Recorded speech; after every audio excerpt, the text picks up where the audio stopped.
Pengorbanan Tuhan Yesus membuktikan betapa kita berharga di hadapan-Nya.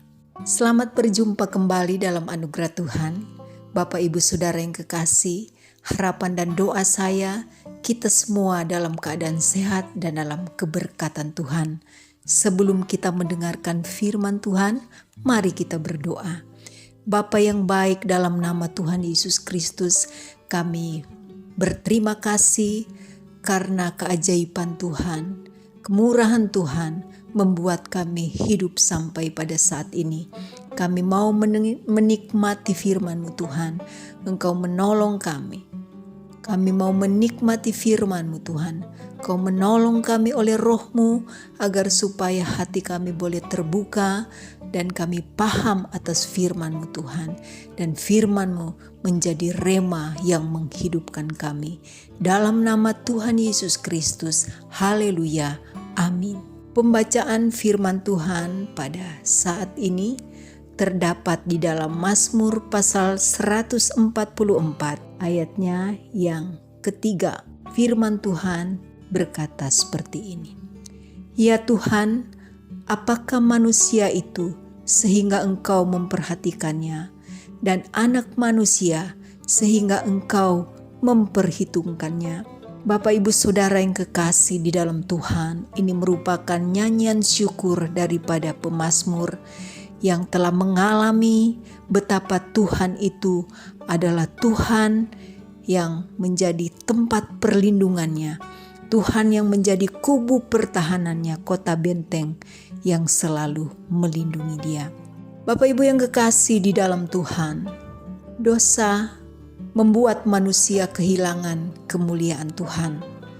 Manusia menjadi kecil dan hina dan menjadi tidak berharga. Kemudian manusia menjadi sasaran dari kuasa kegelapan yang digambarkan sebagai pencuri yang mencuri dan membinasakan. Itulah tujuan daripada kuasa kegelapan akibat kejatuhan manusia. Akan tetapi kasih karunia telah mengubah segalanya. Manusia sebagai objek dari pengorbanan Tuhan Yesus menjadi sangat berharga, melebihi nilai kekayaan permata apapun yang ada di dunia ini. Tetapi di sisi lain, iblis pun tidak rela atas perubahan status kita. Manusia yang hina telah diubah menjadi manusia yang mulia, dari kematian menuju kepada kehidupan yang kekal. Itulah sebabnya banyak upaya yang dilakukan oleh iblis untuk menggeser kita dari kemuliaan Tuhan. Persoalan-persoalan hidup di mana seringkali menjadi kesempatan iblis untuk membuat kita ragu, kemudian kita kecewa dan pada akhirnya bisa menolak Tuhan. Kita harus mewaspadainya. Berbagai cara iblis berusaha menaburkan benih pada pikiran dan perasaan kita. Bahkan dalam kesimpulan-kesimpulan yang kita ambil terhadap Tuhan. Ketika Tuhan memproses hidup kita, kita harus waspada. Jangan sampai pemahaman yang keliru atas rancangan dan jalan Tuhan itu menguasai kita. Karena benih itu dari iblis yang tidak menyukai rahmat yang Tuhan berikan untuk menjadikan kita manusia yang berharga. Tuhanlah yang menjadi juru selamat di sepanjang umur hidup kita. Karena untuk mencapai tujuan penyelamatan, Tuhan memiliki konsep kerajaan sorga. Seringkali Tuhan membongkar sarang-sarang yang menjadi andalan kita untuk mencapai keberhasilan dan kenyamanan hidup. Meskipun Tuhan menahan kesedihannya ketika kita melewati proses ini. Setiap perubahan meskipun sulit, selalu ada kasih yang tersirat. Tuhan sangat menghargai kita karena kita adalah ciptaannya. Keinginan Tuhan supaya semua manusia itu diselamatkan. Itulah sebabnya kasih karunia Tuhan lewat pengorbanannya dicurahkan kepada dunia. Dan setiap manusia yang percaya memperoleh kehidupan yang kekal dan tidak binasa.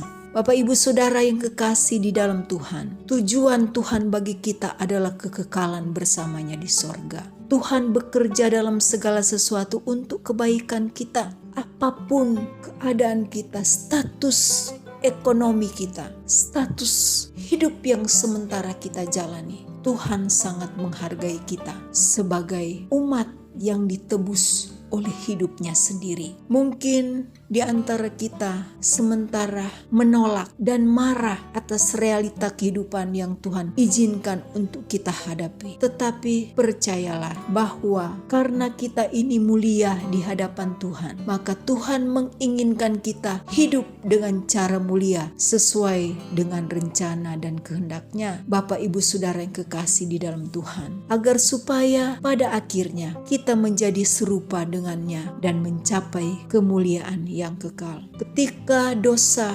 meliputi kehidupan manusia, tidak ada yang baik dalam hidup kita, tidak ada yang benar dalam kehidupan kita. Akan tetapi kasih Tuhan yang lebih tinggi dari langit, lebih dalam dari lautan, yang lebih lebar dari samudra, kasih seperti itulah yang menemukan kita, mengubahkan kita, dan menempatkan kita pada tempat yang mulia, yaitu untuk mewarisi kerajaan kekal dan mulia. Itulah sebabnya mari kita menghargai kasih Tuhan. Tuhan tidak memandang rendah apapun keadaan kita. Tuhan memang membenci dosa, tetapi Tuhan mengasihi kita sebagai umat ciptaannya. Kita meresponi kasih karunia Tuhan dengan iman, maka kehidupan yang kekal, pembelaan dari Tuhan akan menjadi bagian kita sebagai bukti betapa kita dikasihi oleh Tuhan karena kita berharga di hadapannya. Tuhan mengasihi kita bukan karena latar belakang kita, tapi Tuhan mengasihi kita karena kasih karunia-Nya. Puji Tuhan. Mari kita berdoa. Bapa yang baik, Bapa yang penuh dengan kasih karunia, kami berterima kasih kepadamu Tuhan, karena Engkau adalah Tuhan kami yang mengasihi kami. Pengorbananmu yang membuat kami dipulihkan, membuat kami diampuni, menjadikan kami manusia yang berharga dan mulia di hadapan Engkau. Tolonglah terus kami Tuhan untuk dapat meresponi kasih karunia-Mu, untuk terus hidup dalam kebenaran-Mu dan menghargai apa yang Tuhan rancangkan bagi kami sebagai rancangan yang sempurna. Terima kasih Bapa. Kami berdoa buat umat-umat Tuhan yang mengalami permasalahan hidup, apapun itu Tuhan, baik dalam pribadi, rumah tangga, usaha atau pencarian pekerjaan, bahkan di dalam pelayanan, di dalam nama Tuhan Yesus Kristus, pertolongan dan kemenangan Tuhan yang terjadi. Bahkan di dalam perekonomian yang mengalami kesulitan, Tuhan bukakan jalan. Tuhan berkati dalam nama Yesus, yang sakit disembuhkan oleh bilur-bilur Yesus. Terima kasih Bapa, kami semua terberkati oleh kuasa firman yang kami terima dan kami percayai. Terima kasih Bapa, di dalam nama Tuhan Yesus Kristus kami mengucap syukur. Haleluya. Puji Tuhan. Bapak Ibu Saudara yang kekasih, tetap semangat, Tuhan beserta dengan kita. Sampai berjumpa kembali pada renungan yang akan datang.